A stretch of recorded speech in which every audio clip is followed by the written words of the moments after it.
For all of those who have overused and misused the word epic in the past decade, you're about to get a lesson in what the word really means.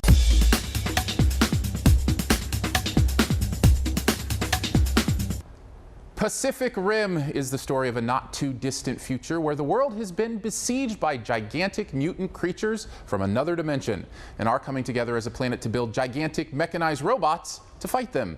Things change when we realize there might be more to these Godzilla-like beings than we thought. Now, right off the bat, Pacific Rim is spectacular, not just in the city-destroying battling of the gargantuan creatures, but in its entire scope and scale.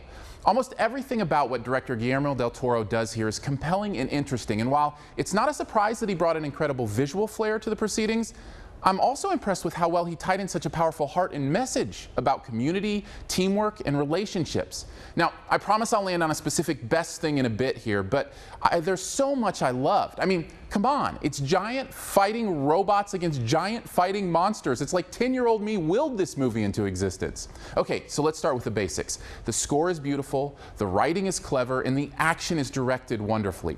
Del Toro makes sure, as big as these battles are, that we always have a handle on where things are and what's going on, which brings us to this incredible scale. These creatures and the robots we build to fight them are huge. Not just big, but gigantonormously big. And conveying that kind of size can be difficult on screen. Sure, seeing it in 3D on an IMAX screen probably helped me, but the movie does an amazing job at never letting us forget the largeness of what's going on here. I was also impressed with how many of these scenes there were. The movie over-delivers on its promise and doesn't burden us with too much filler in between those money shots. But here's the thing.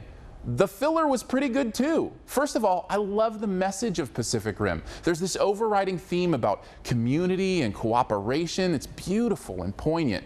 You see, the giant robots must be controlled by two pilots who sync minds and must work together to overcome the obstacles they face. It's this beautiful metaphor for marriage or parenting or friendship, and it's no accident that our pilot teams include all of those types of pairings. What else? Oh right, the best thing. It's Idris Elba. I loved him in this. His portrayal of the commander of this robot program was intensely powerful and solidified him in my mind as one of the best actors working today. His goosebump-inducing pre-game speech before the final battle was delivered with such perfect strength and conviction, I just about jumped out of my own seat to volunteer to fight with them. So is there anything not to like about Pacific Rim? Well, sure, it's not a perfect movie.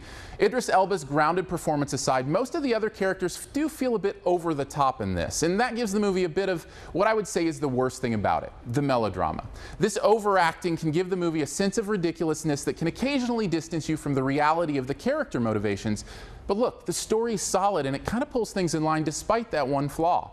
In the end, Pacific Rim is a thrilling rush of a ride, over-delivering on its promise of giant battles and giant creatures. Despite some cheesy overacting, the plot stays grounded in a wonderful message about working together as the community as a whole and with the ones we are closest to.